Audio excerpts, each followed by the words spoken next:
Ese es el propósito de la iglesia. No es edificar templos, no es embellecer edificios, es de hacer discípulos. Hacer discípulos aquí, en la Ciudad de México, en toda la República Mexicana, en las Américas y alrededor del mundo. En Mateo capítulo 24, el Señor Jesucristo dijo: y será predicado este evangelio del reino en todo el mundo, para testimonio a todas las naciones, y entonces vendrá el fin. Quédense ahí en Mateo 13, solo voy a citar unos versículos previos.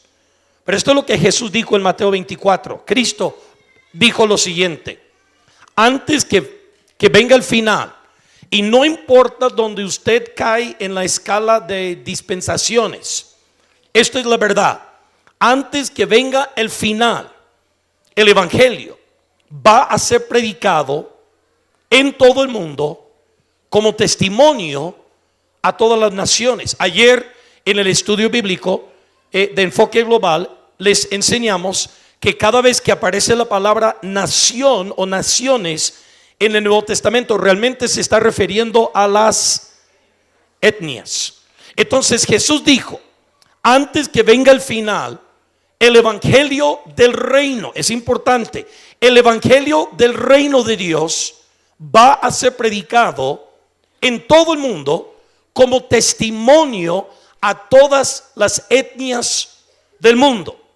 En Apocalipsis 7:9, el apóstol Juan está profetizando un evento en el futuro, y él dice: después de esto, mire, he aquí una gran multitud, la cual nadie podía contar, de todas las naciones, todas las etnias, tribus, pueblos y lenguas, que estaban delante del trono en presencia del Cordero, vestidos con ropas blancas, con palmas en las manos, clamaban a gran voz diciendo: la salvación pertenece a nuestro Dios, que está sentado en el trono, y al Cordero. La Biblia dice claramente: antes que venga el final, el evangelio será predicado en todo el mundo como testimonio para todas las etnias.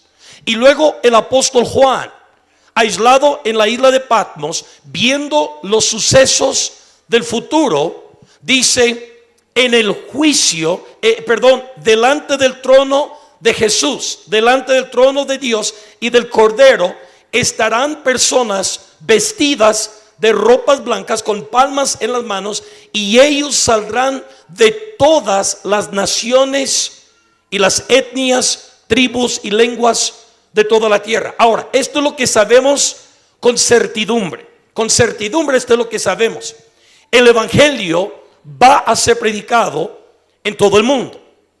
Y sabemos con certidumbre que habrán personas de todas las etnias del mundo que responderán. No cada persona en el grupo étnico, pero algunos sí. Hace 2 años tuve la oportunidad de ir a la República Islámica de Irán. Y en Irán hay un grupo étnico que se llaman los Qashqai.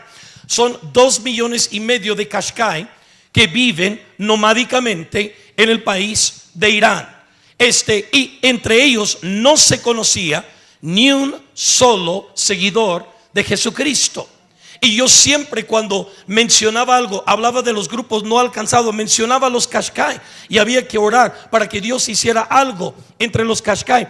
En noviembre del año pasado, yo estaba predicando en el Foro Global de Estados Unidos acerca de Irán, todos los ministerios que estamos enfocados en Irán. Y estaba ahí un hombre iraní que dio su testimonio y dijo: hace poco yo acepté a Cristo. Yo soy de Irán, pero yo no soy persa, yo soy Qashqai. Y el primer Qashqai entre 2,5 millones. Ahora, este pasaje dice que todos los Qashqai van a ser salvos. No, algunos. Lo que sí dice es que de todos los grupos étnicos en el mundo, habrán algunos que han abrazado la fe en Cristo. Entonces sabemos con certidumbre el evangelio va a ser predicado en todo el mundo. Sabemos con certidumbre habrán algunos de todos los grupos étnicos del mundo que van a responder al llamado de Dios a ser salvos, y ellos aceptarán a Cristo, porque dice claramente en Apocalipsis que están vestidos con vestidos blancas, que tienen palmas en la mano y están cantando y declarando: salvación pertenece a nuestro Dios. Ellos aceptaron a Cristo. Pero en el año que cursamos, el 2015, esa no es la realidad. Hoy en día existen 7,000 grupos étnicos que no tienen acceso al Evangelio de Cristo Jesús, que no tienen iglesias, que no tienen Biblias, que no tienen cristianos. 7,000 etnias en el mundo hoy en día, que exactamente como los Qashqai, que nunca alguien había aceptado a Cristo.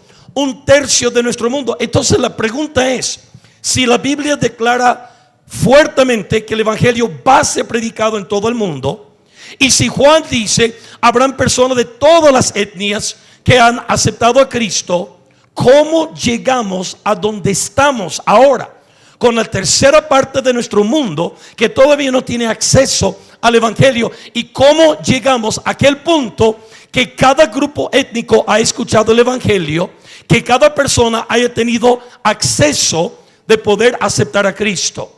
Y en Mateo capítulo 13 es exactamente lo que Jesús está tratando. En Mateo 13 Cristo nos da una serie de 7 parábolas. Ahorita vamos a leer nuestro texto. 7 parábolas. La parábola del sembrador que salió a sembrar. Parte cayó junto al camino, parte cayó en piedras, parte cayó donde pronto brotó y las hierbas lo ahorcaron, y parte cayó en buena tierra, que produjo fruto a 100, a 60 y 30 por uno. La segunda parábola, muy conocida esa parábola. La segunda, que un sembrador salió a sembrar buena semilla, y tras de él salió el malo, que salió a sembrar mala semilla. La parábola del trigo y la cizaña. Ahora, curiosamente, las únicas 2 parábolas en todo Mateo 13 que se explican son esas 2. Y luego, ahí en adelante, tenemos 5 parábolas más chiquititas adelante.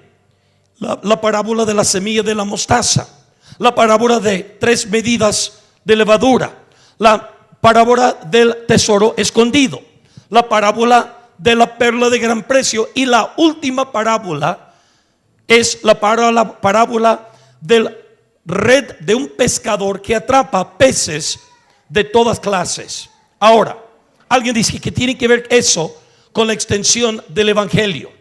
Esto es lo que tiene que ver. Todas las parábolas comienzan o contienen esta frase: el reino de los cielos es semejante a. Estas parábolas no son de sembradores, de semilla, de levadura, de pescado, de tesoros o de perlas.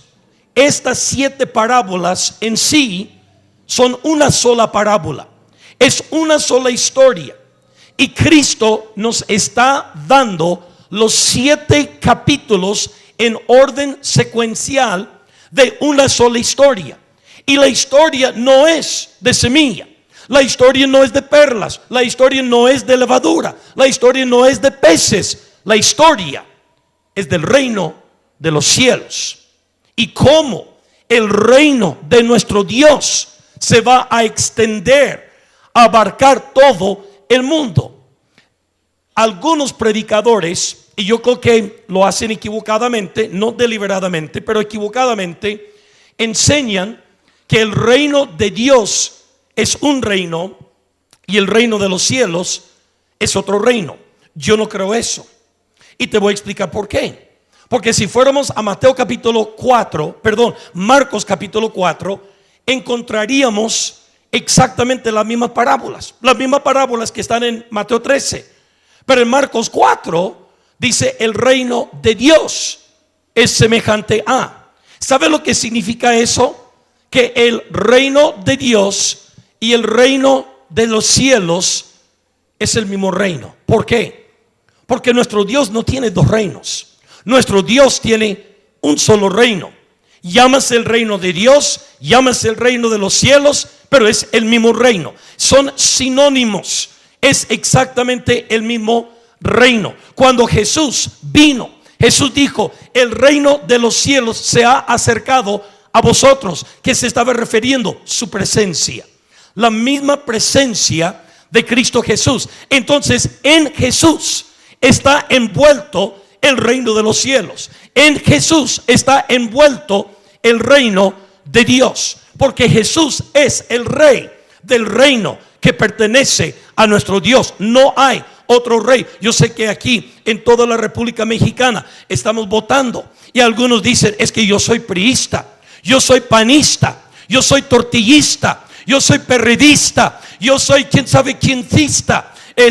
Y todos tenemos nuestros partidos. Déjame decir, yo soy de Cristo. Yo no soy de Peña Nieto, de Obama. Yo no soy de Maduro o inmaduro. Yo no soy de Cristina. Yo soy de Cristo. Y yo no pertenezco al reino terrenal. Yo pertenezco al reino del cual Cristo es el rey. Él es mi rey.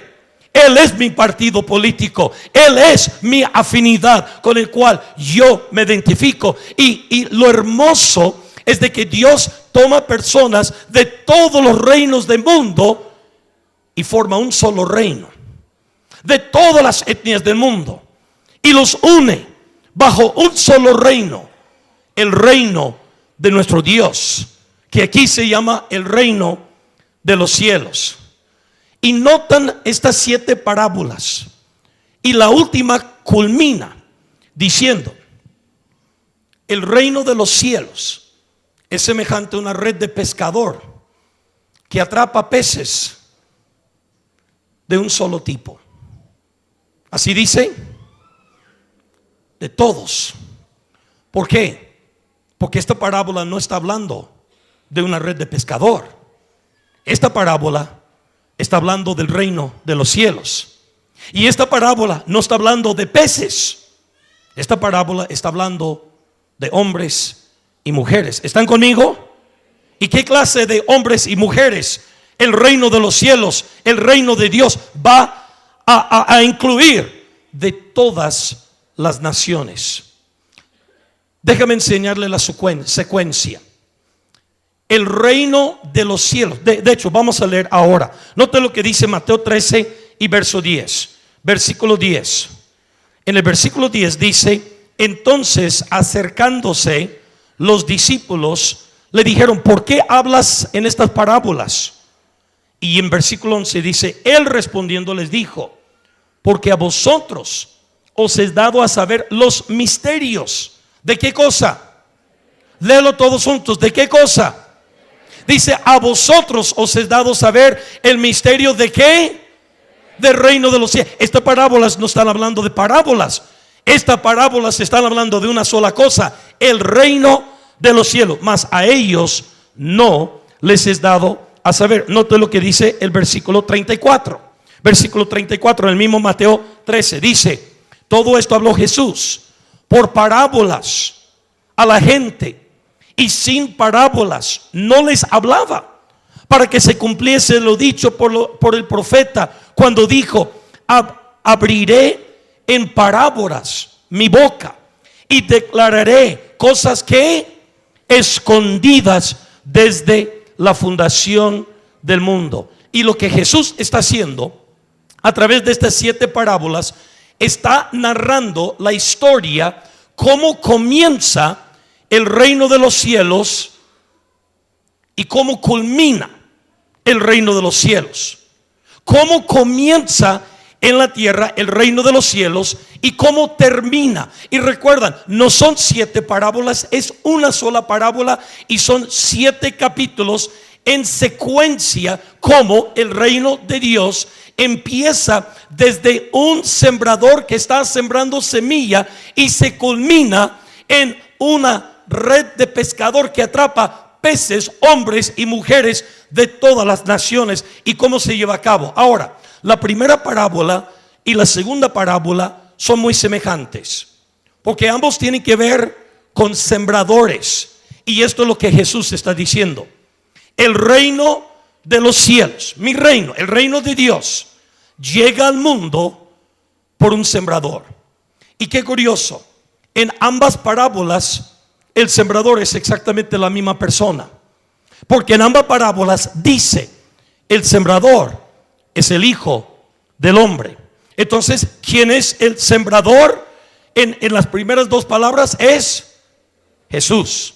Él es. Entonces, ¿cómo comienza el reino de Dios en el mundo? Comienza con Jesús viniendo y sembrando su semilla aquí en el mundo. Ese es como comienza.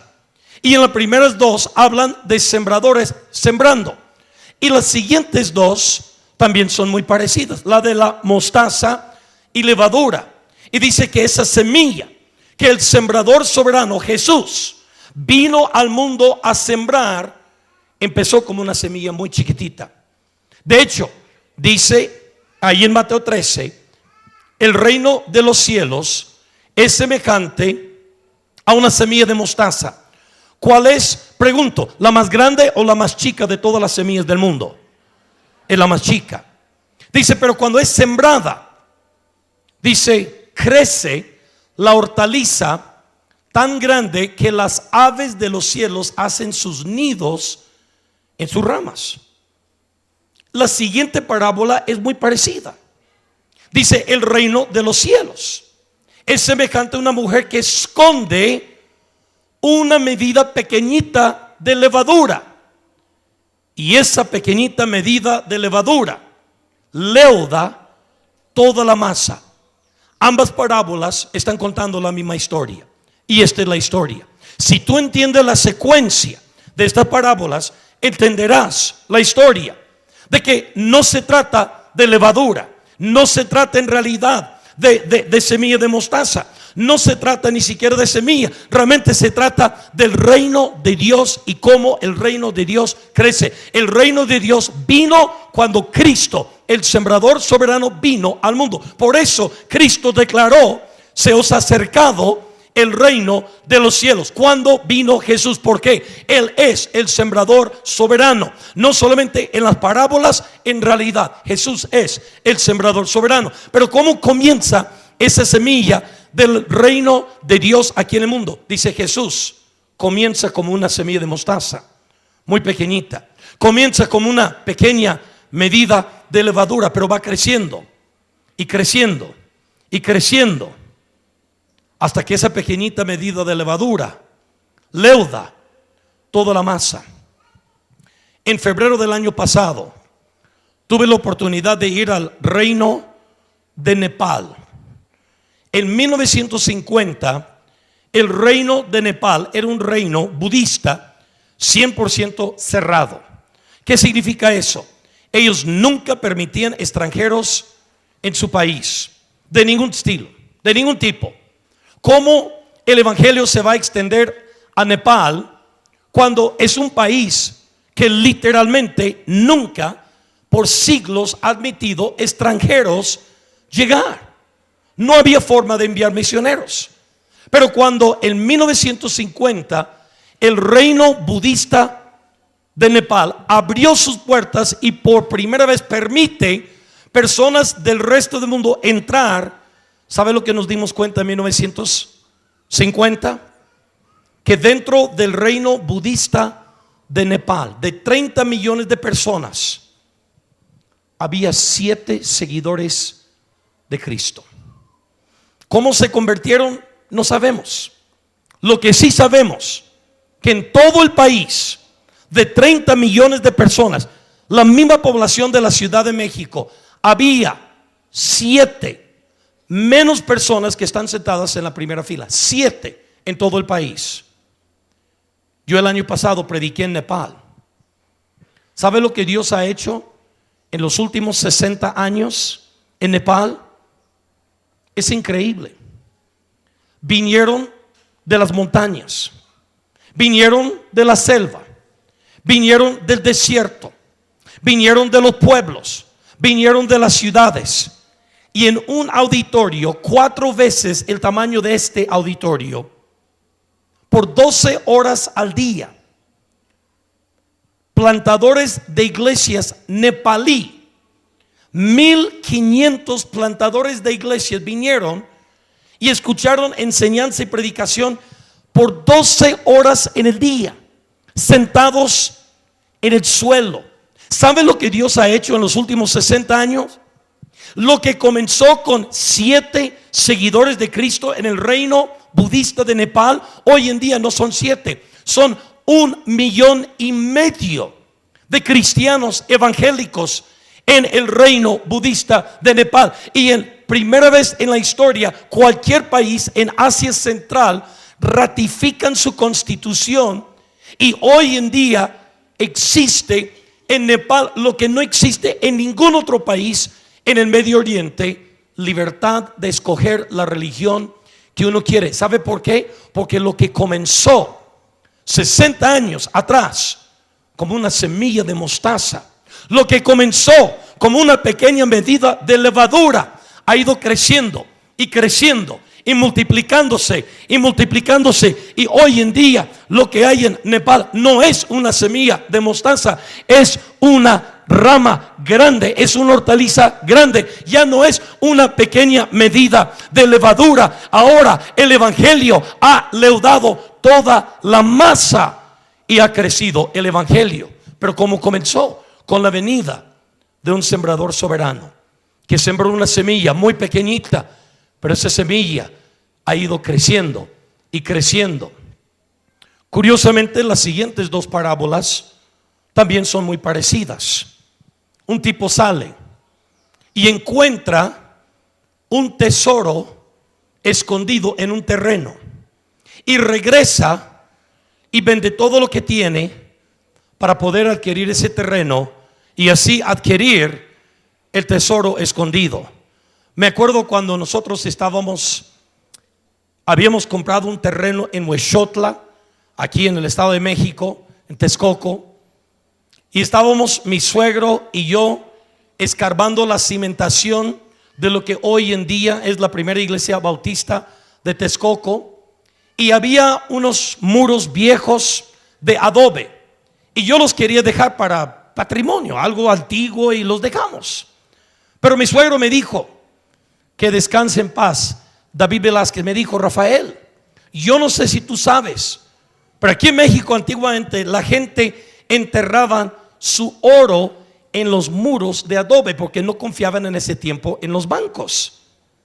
Y yo le dije: suegro, vamos a tumbar los muros de adobe, a ver si encontramos centenares para poder construir todo el templo. Sea honesto, ¿cuántos de ustedes han soñado en sus sueños medios carnales, verdad, de encontrar una olla antigua lleno de centenares de oro o de diamantes o $1,000,000? ¿Cuántos sean honestos juntamente conmigo para que yo sepa que no soy el único pecador aquí en todos nosotros? Le pasó a este cuate, anda por ahí y encuentra un terreno y se da cuenta, en ese terreno está el tesoro escondido, y para poder adquirir aquel tesoro escondido vende todas sus posesiones terrenales. Ahora, la siguiente historia, parábola: el reino de los cielos es semejante a un mercader de perlas, que habiendo encontrado la perla de gran precio. Ahora, esta perla es la perla que solo sueñan los mercaderes de perlas. Es la perla que todos los mercaderes de perlas sueñan un día, una perla enorme. ¿Y qué reacción tiene este mercader de perlas cuando encuentra la perla de gran precio? Exactamente la misma que el tipo que encontró el tesoro escondido. Va y vende todo lo que tiene para poder adquirir, como el tipo del tesoro escondido, la perla de gran precio. ¿No ves que es la misma historia? Estas 2 parábolas es la misma historia. Alguien dice: ¿pero qué tiene que ver eso con la extensión del evangelio? Si entiendes la progresión de lo que está pasando, tiene que ver mucho. Y ahora vas a comprender. ¿Por qué? Porque yo te lo voy a explicar. Amén. Yo te lo voy a explicar. El evangelio, el reino de Dios, comenzó en este mundo con un sembrador soberano cuyo nombre es Jesucristo. La semilla de Jesús inicialmente fue muy pequeña, como una semilla de mostaza. como una medida de levadura, pero ha ido creciendo, creciendo, creciendo. En México esa semilla ha crecido. En toda América Latina esa semilla ha crecido. ¿Sabes que en América Latina en 1900 había 50,000 cristianos evangélicos? Hoy en día hay más de 100 millones de cristianos evangélicos. ¿Sabe que hay más cristianos evangélicos hispanohablantes que hablan inglés? Hay más cristianos evangélicos hispanohablantes que los que hablan inglés. ¿Sabe por qué? Porque lo que comenzó 120 años aquí atrás, con la primera iglesia evangélica que se fundó en América Latina, la primera iglesia bautista de Monterrey, Nuevo León, en 1867, antes que cualquier otra iglesia. La primera iglesia evangélica en América Latina se funda en Monterrey, Nuevo León. Y desde entonces, ¿sabe lo que Dios ha hecho? Ha multiplicado la semilla. Y hoy en día ya no somos semillas de mostaza, una pequeña medida de levadura. Ahora, bendito sea el nombre de Dios, al igual que en Nepal, en México y en América Latina, el evangelio ha leudado toda la masa. Y usted no puede ir a ningún lugar de México hoy en día donde no hay presencia del evangelio. No siempre fue así, pero hoy en día es así. El evangelio ha crecido. Y alguien dice, entonces, ¿qué tiene que ver con tesoro escondido y perla de gran precio? Cuando el evangelio llega a aquellas etnias, y esto es importante, pon mucha atención aquí. Cuando el evangelio llega a aquellas etnias, por ejemplo, donde va Kenia, dentro de un tiempo, en norte de Irak, o donde están otras familias mexicanas, argentinas y venezolanas y peruanas, en el norte de África, en Marruecos, o en Senegal, África Occidental, o como el ingeniero salvadoreño que enviamos a Azerbaiyán, o las familias venezolanas que hemos enviado y estamos enviando para Venezuela, o las familias peruanas y argentinas a Turquía. Cuando el evangelio llega a aquellos lugares, aquellas etnias donde nunca ha llegado, las primeras personas que abrazan el evangelio, las primeras personas de aceptar a Cristo, cuando ellos abrazan el evangelio, no la aceptan como cosa común, no la toman con ligerez, literalmente la están aceptando como un tesoro escondido, como una perla de gran precio. Yo tengo un buen amigo en la ciudad de Bagdad, Irak. Su nombre es Ali. Ali fue terrorista chiita. Él creció siendo musulmán toda su vida, toda su familia, sus abuelos, antepasados, todos eran musulmanes. Y a la edad de 27 años, Ali había memorizado el Corán. Porque sus líderes religiosos le dijeron: Ali, si te quieres acercar a Allah, tienes que leer y memorizar el Corán. El Corán, para que ustedes que no saben, es el mismo tamaño de nuestro Nuevo Testamento. Sería como un creyente memorizando todo el Nuevo Testamento. Ali memorizó todo el Corán, pero siguió el vacío en su corazón. De nuevo fue con sus líderes religiosos y le dijo: Ali, ahora lo que te falta es pelear por la causa de Allah.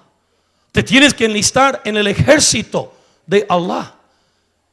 Y Ali enlistó en lo que en ese momento no se dio cuenta, pero después sí, lo que es un grupo terrorista. Yo tengo la foto de Ali cuando él era terrorista. No le cabría la menor duda. Está cubierto de una máscara negra, está vestido de negro, tiene la bandera negra con caligrafía en árabe escrito: Allah es grande, Allah Akbar, y Mahoma es nuestro único profeta. Y tiene 2 metralletas y los tiene cruzados así. Y un día, caminando por las calles de Bagdad, Ali se topó con un grupito que estaba en casa, 15 a 20 personas cristianas, evangélicas, que estaban cantando alabanzas más o menos como nosotros hace unos minutos. Y Ali se detuvo, se acercó a la puerta, empezó a escuchar los cánticos, le atrajo, hasta que finalmente se dio cuenta Ellos están cantando de Isa al-Masí, Jesús el Mesías. Y todo lo que había dentro de él le enseñó de que debería de matarlos, porque ellos son los infieles, ellos son los enemigos. Pero decidió no hacerlo. Voy a esperar. Y el pastorcito de la iglesia se paró, y ahí en esa pequeña reunión empezó a enseñar y predicar del Injil, que en árabe Injil es el Nuevo Testamento. Les empezó a hablar de Jesús, y él estaba intrigado aprendiendo de Jesús. Y Ali decidió: no los voy a matar, no los voy a matar. Lo que voy a hacer es que los voy a volver al camino del Islam. Les voy a tener misericordia. Están engañados, están errados, pero yo los voy a volver al camino justo y recto del Islam. Y él pensó en un plan para poderlos devolver, y el plan era: voy a venir cada domingo a este grupo, y al final de que ellos cantan y predican, yo les voy a enseñar con el Corán que están equivocados.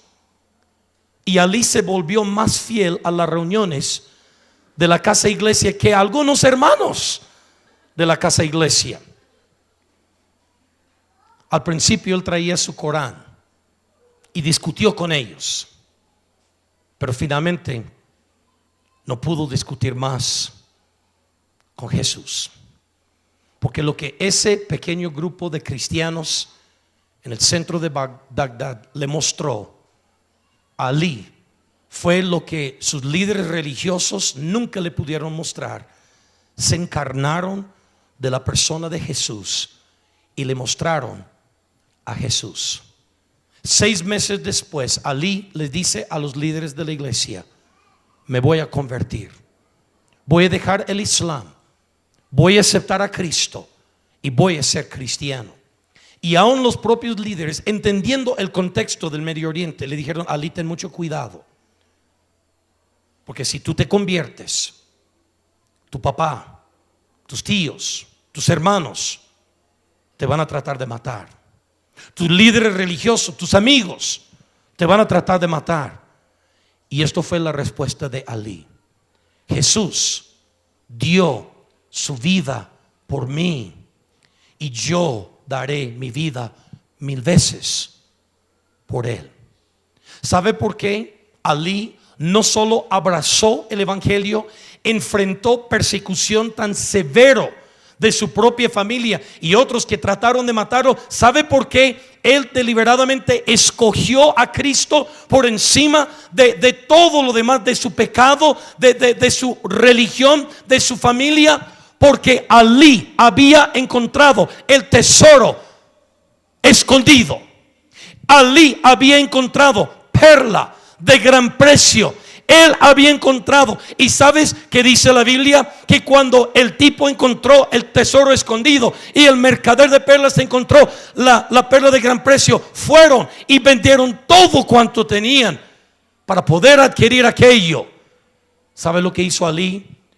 Vendió toda su vida pasada para poder adquirir lo que para muchos de nosotros es común, que tomamos a la ligera. Alex, yo puedo recordar en México cuando las palabras "solo Cristo salva" llevaban peso. Jesús te ama, Jesús es el único camino al cielo. Cuando esas palabras tenían peso, hoy en día no tienen peso, porque son tan comunes. Son tan comunes hoy en día. Ya cállase, ya lo sabemos, ya nos han contado. Ayer estaba yo esperando salir a cenar tacos, bendito sea el nombre de Dios. Y estaba un programa y un payaso, no sé ni cómo se llama el payaso, un payaso bien payaso. Y no quise escuchar ni la mitad de lo que escuché, pero una cosa que me llamó la atención fue cuando él estaba contando sus chistes. Dijo: muchachos, voy a contar una historia que ando en África, toca música de África. Y luego empezó con música de África, pum, pum, pum, pum, pum, pum, pum, pum. Y él contó su chiste. Ahora voy a contar un chiste de que cuando estoy en la iglesia, toca música de la iglesia y empezaron a tocar música alegre. Digo, no la iglesia evangélica, la iglesia católica. Yo soy católico. Hasta los tristes payasos cómicos que son sinvergüenzas saben que en la iglesia evangélica cantamos alabaré, alabaré, alabaré. Digo, no, alabaré, alabaré. No, Santa María, quién sabe qué, ¿verdad? Santa María, Madre de Dios, dame las tortillas, dame las dos, ¿verdad? Santa Resina está en la cocina desplumando la gallina.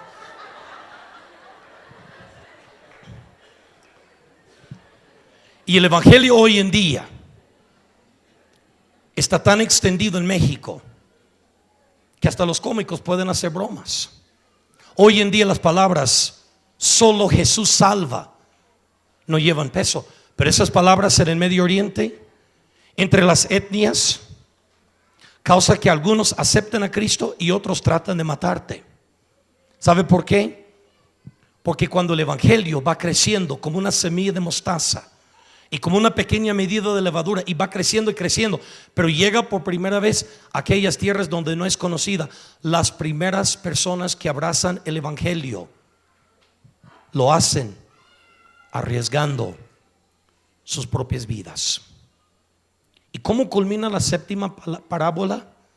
Diciendo, este reino de los cielos, que comenzó con un sembrador soberano, que vino a plantar semilla pequeña, que fue creciendo, creciendo, hasta que leudó toda la masa y llega a lugares donde nunca se ha predicado. Y los que lo abrazan, los que lo reciben, venden todo lo que tienen para poder adquirir el tesoro escondido, la perla de gran precio. ¿Y cómo se culmina este evangelio que será predicado en todo el mundo? ¿Cómo se culmina este reino de los cielos? Como una red de pescador que atrapa peces de todas clases, de todas las naciones.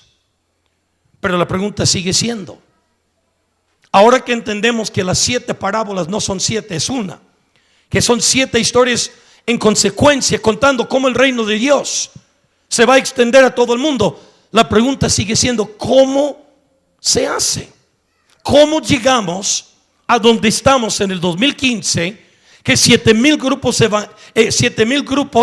étnicos no tienen el evangelio, y cómo logramos que ellos tengan? Recuerden que les dije, solo las primeras 2 parábolas se explicaron. La primera, la más conocida, Jesús dijo, el reino de los cielos es semejante a un sembrador que salió a sembrar semilla, y parte cayó junto al camino, parte cayó en piedras, parte cayó donde pronto brotó y las hierbas lo horcaron, y parte cayó en buena tierra. Entendemos con la explicación de la parábola que el sembrador es Jesús, el Hijo del Hombre.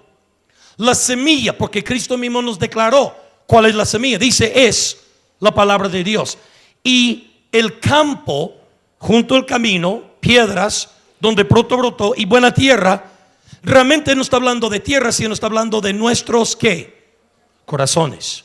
Entonces Jesús dice, el evangelio inicia así: cuando yo, el sembrador soberano, trato de sembrar mi semilla, que es como semilla de mostaza, algunos no lo van a aceptar para nada. Esa es la realidad. Algunos no lo van a aceptar para nada. Por más que uno les habla, más que uno ora, sus corazones están obstinados a pecar, están endurecidos, y la semilla cae y cae y cae y nada. Otros caen como entre piedras, y las piedras representan pecado en nuestra vida. Y literalmente hay personas que cuando son confrontadas con la decisión, o Jesús o mi pecado, escogen su pecado. Y el evangelio no puede crecer en ese corazón. Hay otros que aparentemente la reciben con gozo y empiezan a crecer. Pero Mateo 13:25 dice, el afán de este siglo y el amor a las riquezas horcan la palabra de Dios. Entonces, cuando crecen las hierbas, no se está refiriendo a hierbas, está refiriéndose al dinero. Y hay personas que aparentemente recibieron a Cristo, Tuvieron toda la señal como que la semilla estuviera creciendo. Pero cuando fueron confrontados, o realmente permito que esta semilla que Jesús plantó en mí sigue creciendo, o sigo mi trabajo, ellos prefieren su trabajo, las cosas materiales.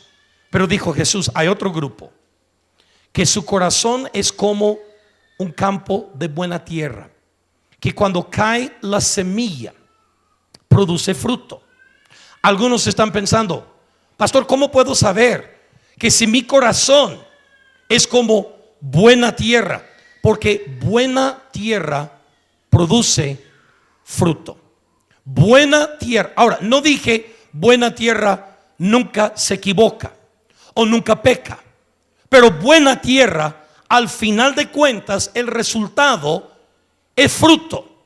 Déjame decir esto: si usted examina su vida cristiana y usted dice, Jesús, el sembrador soberano, sembró su semilla, la palabra, en mi corazón, y mi corazón es buena tierra, y no hay fruto en su vida, entonces no fue Jesús que sembró su semilla en ti. Porque siempre cuando el sembrador soberano siembra su semilla en una vida, produce fruto. Falta de fruto es falta de semilla. Ese es el problema, no es otra cosa. Cuando no hay semilla cuando no hay fruto en su vida. Y Jesús dijo que cuando cae en buena tierra va a producir a 100, a 60 y 30 por uno. En otras palabras, todos producimos fruto de diferentes maneras, pero cuando el sembrador soberano siembra su semilla divina en campo bueno, en tierra fértil, siempre produce fruto. Y en su vida, si usted examina su vida, por ejemplo, hay personas aquí mismo que están tolerando el servicio, están mirando su reloj, viendo a qué hora se va a acabar este loco para que yo pueda ir a almorzar. ¿Sabe cuál es el problema? El problema no es este loco, el problema es que la semilla no ha caído en buena tierra, y tú estás indicando lo que realmente hay en tu corazón. Porque recuerda, hay 4 corazones representados aquí. Junto al camino, piedras que pronto brota, pero hierbas la arrancan, y la buena tierra. Y tú solamente estás revelando lo que literalmente hay en tu propio corazón. ¿Sabe que nuestro corazón tarde o temprano siempre sale a flote? Siempre se revela. ¿Por qué? ¿Sabe cómo yo puedo saber lo que hay en tu corazón? Examinando tu fruto. Y cuando la semilla del evangelio, la palabra de Dios, ha caído en buena tierra, produce fruto. Ahora, la segunda parábola es muy parecida. Noten lo que dice en Mateo capítulo 13 y versículo número 37. 37, por favor. Y aquí es donde vamos a aprender cómo el evangelio se va a extender a todas las naciones. Mateo 13, 37. Respondiendo él les dijo: el que siembra la buena semilla es ¿quién? Ahora, ¿quién fue el sembrador en la primera parábola? Jesús. ¿Quién es el sembrador en la segunda parábola? Jesús. Es el mismo. Pero aquí es donde las similitudes se acaban. Es el mismo sembrador. Y ahorita nos vamos a dar cuenta por qué es el mismo sembrador. Pero aquí es donde las similitudes se acaban. Porque notan, en la primera parábola, el campo eran nuestros, dígalo conmigo, corazones. ¿Y cuántos tipos de corazones Jesús dijo que hay en el mundo? 4, ¿verdad? Entonces, el campo son nuestros corazones, y la semilla de que habla es la palabra de Dios. Ahora, notan lo que dice en la segunda parábola. En la segunda parábola dice, versículo 38, el campo ya no son nuestros corazones. Ahora, ¿qué es el campo? El mundo. Nos detenemos. ¿Sabe lo que Jesús está diciendo? La manera en que el evangelio va a crecer a todas las etnias, para que en Apocalipsis 7 hayan personas de todos los grupos étnicos que abracen el evangelio. La forma que crece es cuando el sembrador soberano, Jesús, siembra su semilla, la palabra de Dios, en tierra buena, en buena tierra, y esa tierra produce fruto. Dentro de fruto, ¿qué hay? En cada fruto, ¿qué hay? Semilla. ¿Y sabe lo que Jesús está diciendo? Tú ya no eres el campo. En la primera parábola, antes de que conocieras a Jesús, tú eres el campo. Tu corazón es el campo. Pero ya que la tierra, ya que la semilla ha caído en buena tierra, tu corazón ya no es el campo. Jesús dijo en la segunda parábola, el mundo entero es el campo. ¿Sabe cuál es uno de los problemas con nuestro cristianismo? Tenemos cristianos que tienen 15 años, 20 años que han abrazado el evangelio y vienen a la iglesia pensando, le toca al pastor dar buena palabra para alimentarme. ¿Y sabe cuál es el problema? Nosotros nos vemos a nosotros todavía como el campo. ¿Y sabe lo que Jesús está diciendo? Si el evangelio se va a extender a todas las naciones, mijito, tú ya no eres el campo. El mundo es el campo. A ti te toca producir fruto.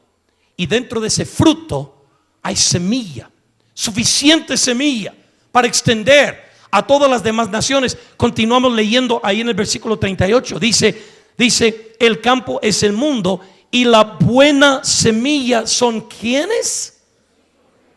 ¿Quiénes son los hijos del reino? Entonces, ¿quién es la semilla? Háblame, hermanos, ¿quién es la semilla?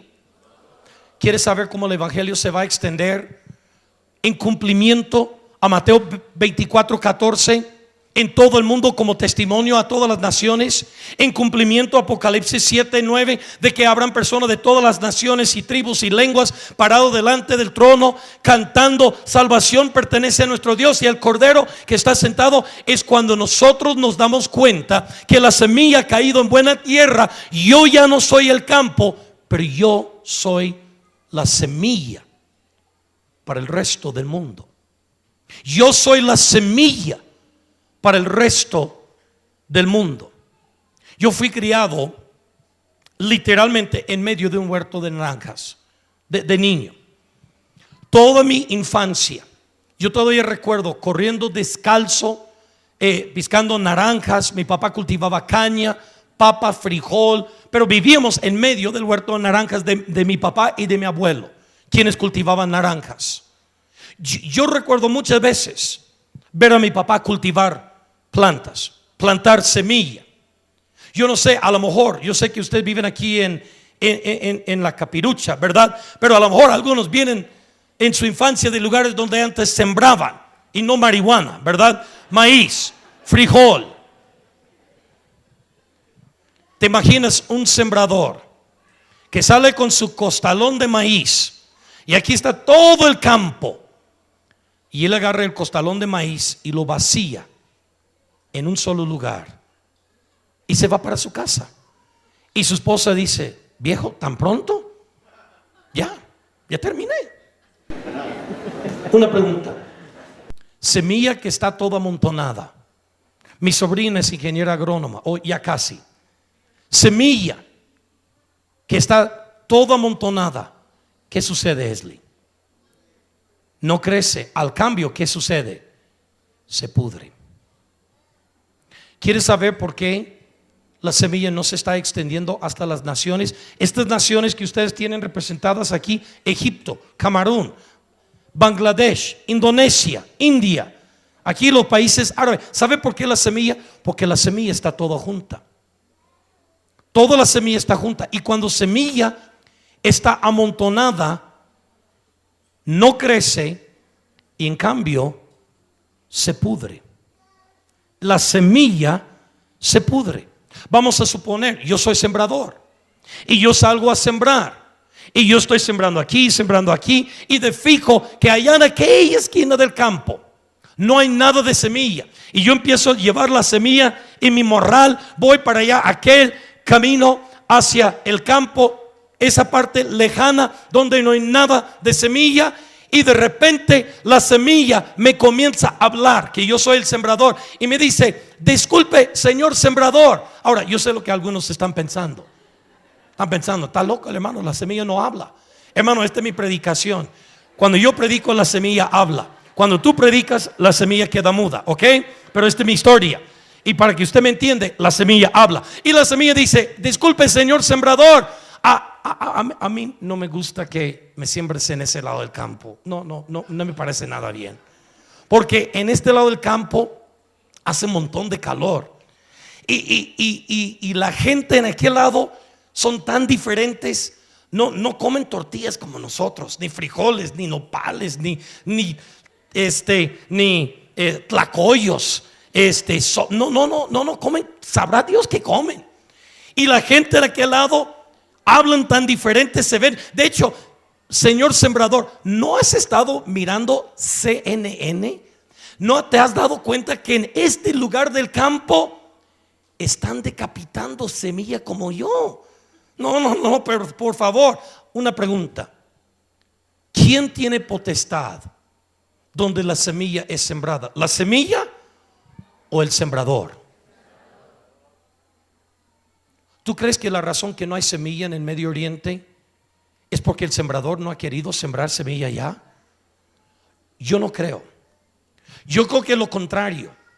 La razón por la cual no hay semilla en el Medio Oriente es porque la semilla, que son los hijos del reino, está ejerciendo potestad sobre su propia semilla, en vez de rendir esa semilla al sembrador soberano.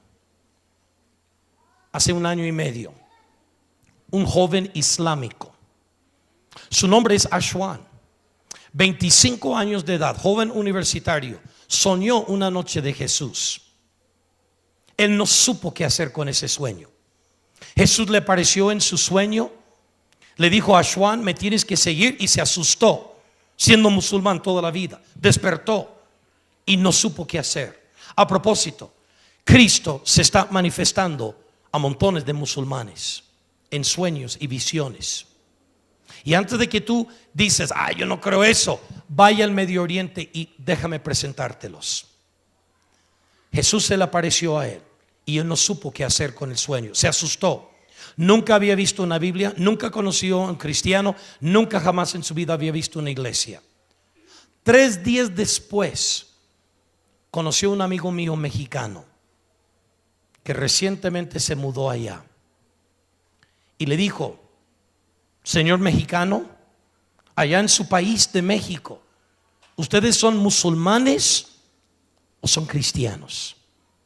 Y mi amigo, que fue pastor de una iglesia aquí en Chalco, la iglesia Getsemaní, una iglesia más grande todavía que esta iglesia, que un día fue en un viaje con nosotros y volvió y renunció el pastorado de su iglesia, y Jesús lo llevó allá al desierto del norte de Irak, cerca de la frontera de Irán.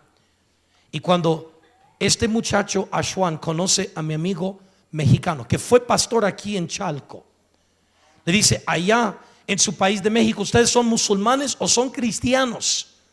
Mi amigo le contestó: mi familia y yo seguimos Isa al-Masih, Jesús el Mesías.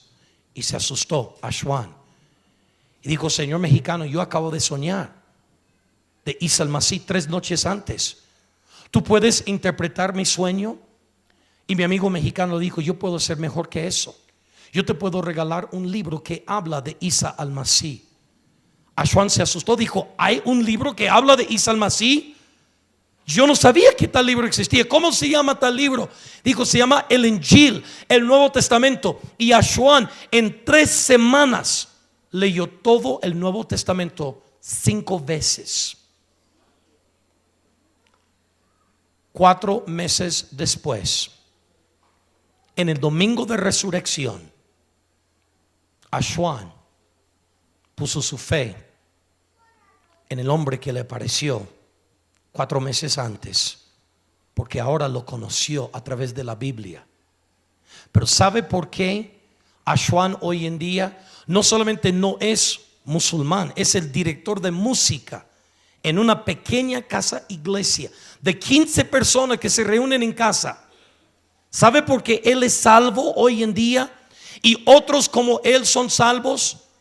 Porque el sembrador soberano 4 años atrás decidió llevar semilla de un lugar donde había mucha semilla, y muchas veces esa semilla se estaba pudriendo, no estaba germinando, y llevó semilla donde no había semilla y lo colocó donde no había semilla. De donde había mucha semilla lo colocó donde no había semilla. Y ¿sabe lo que está haciendo esa poquita semilla que parece semilla de mostaza, como una medida de levadura? Está creciendo.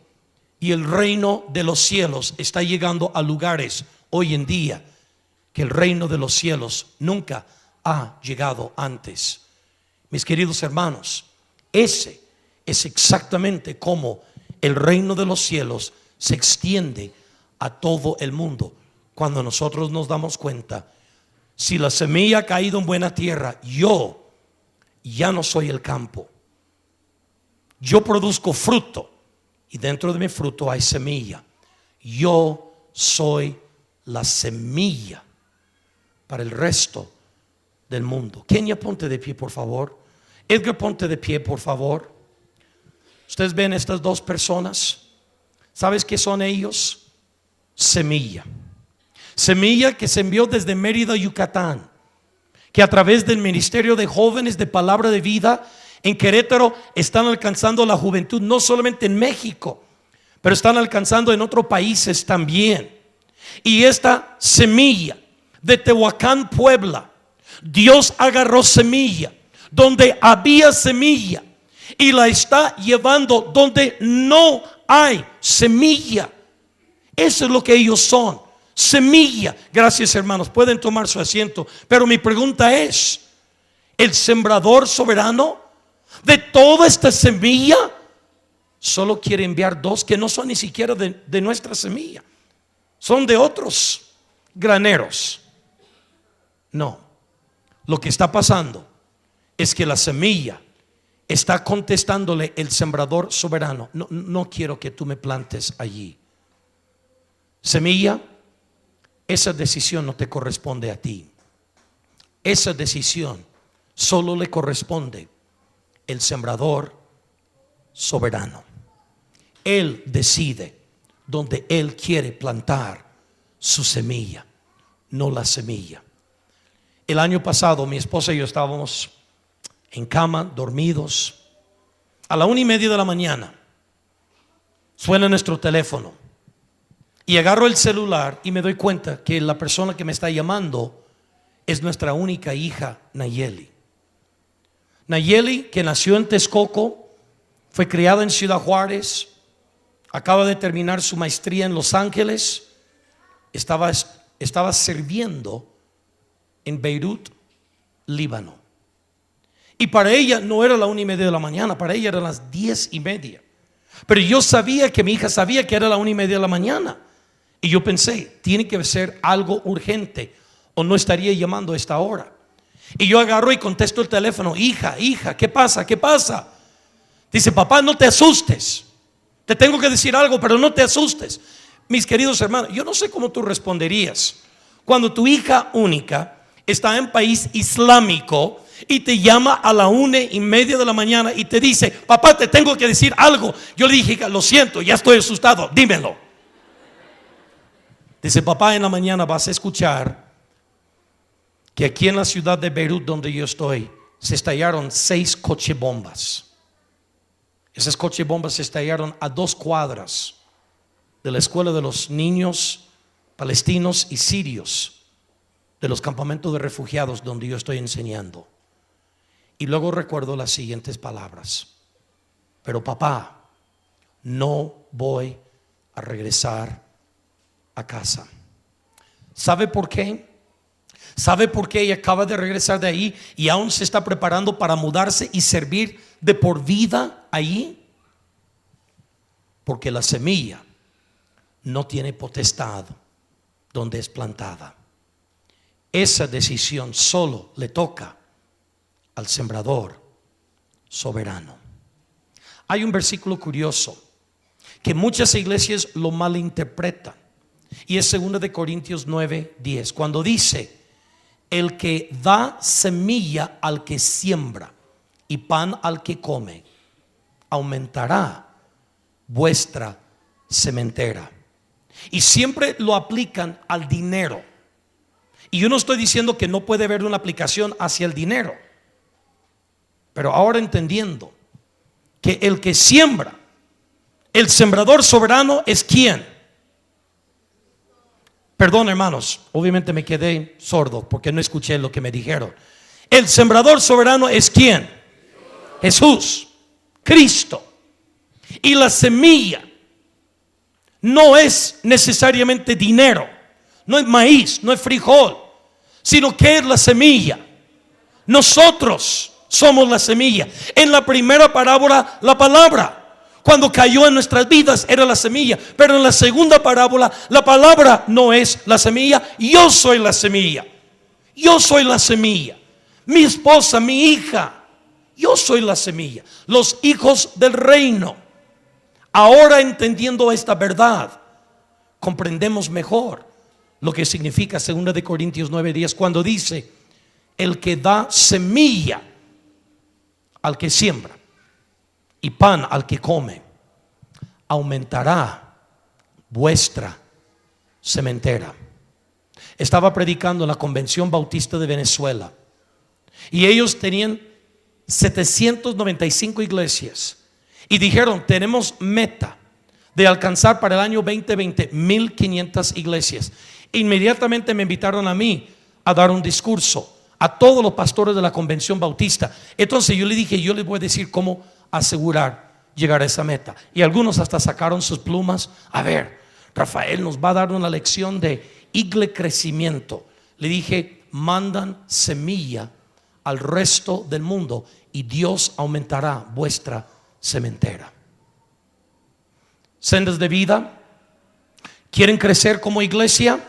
Mandan semilla donde no hay semilla, y Dios se encargará de aumentar vuestra sementera. ¿Sabe cuál es el problema de la mayoría de las iglesias? Quieren acumular semilla, quieren acumular semilla y acumular semilla, y semilla acumulada se pudre.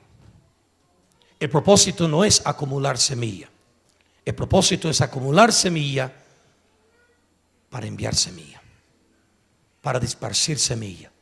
Y hermano, cuando nosotros entendemos, ya no somos el campo, somos la semilla, y el mundo es el campo. Ese es como el evangelio se va a extender a todas las naciones del mundo. Vamos a orar. Padre Santo, en el nombre de Jesucristo, te pedimos que tomas estas verdades y los grabas muy dentro de nuestro corazón. Hay dos tipos de personas aquí. Hay personas que necesitan semilla porque su campo es totalmente sin fruto, y la razón que su campo es sin fruto es porque la verdadera semilla del evangelio nunca ha sido plantada. Y la forma que sabemos que nunca ha sido plantada es porque su campo no tiene fruto. Pedimos por aquellos en esta mañana que ellos pueden abrazar el evangelio, arrepentirse de su pecado y aceptar a Jesús. Y Padre Santo, hay otros que desde tiempo atrás la semilla cayó en buena tierra, pero todavía seguimos pensando que somos el campo, cuando realmente deberíamos de vernos no como el campo, sino como la semilla. Padre Santo, en esta iglesia hay buena semilla, hay bastante semilla en estas iglesias. Sembrador soberano, te pido que tú puedes escoger semilla de este campo fértil y la puedes llevar donde no hay semilla. Así como estamos con nuestros ojos cerrados, cabezas inclinadas, la invitación va a tener dos partes en esta mañana. En primer lugar, si usted dice: Pastor Rafael, Yo me doy cuenta en esta mañana que el sembrador soberano sembró su semilla en mí, y yo debo de ser semilla en lugares donde no hay semilla. Pero yo he estado ejerciendo potestad sobre mi semilla. Pero en esta mañana yo quiero rendir la potestad de mi semilla al sembrador soberano. Y yo quiero pararme a decir: si el sembrador soberano me quiere sembrar en otro campo, estoy dispuesto. Estoy dispuesto a permitir que el sembrador soberano me siembre a mí en otro lado del mundo, donde Él quisiera. Póngase de pie, ahí donde está. Póngase de pie, póngase de pie, póngase de pie. No levanta la vista, mantengamos nuestras vistas abajo. Póngase de pie. Yo en esta mañana estoy rindiendo mi semilla al sembrador soberano. Esto es lo que yo quiero que hagan. Quiero que vengan aquí. En un momento voy a pedir al pastor que venga a orar por ustedes. Pero quiero, si en esta mañana usted dice: yo estoy entregando mi semilla a Jesús, Él la puede sembrar donde Él le place. Si es aquí en el DF, si es en Tepito, si es en Satélite, si es dentro de una cárcel, otro barrio marginado, estoy dispuesto. Si Él quiere sembrarme en Zacatecas, en Jalisco, si Él me quiere sembrar en la selva amazónica, o si Él quiere que semilla acompañe a Kenia hasta Kurdistán, o a Fernando, a Marruecos, o los demás que están sirviendo allí, yo estoy dispuesto. Yo te quiero invitar en esta mañana que pases enfrente y vamos a hacer una oración. Voy a pedir que los primeros que pasen lo más cerca que se puedan al altar. Pasen aquí.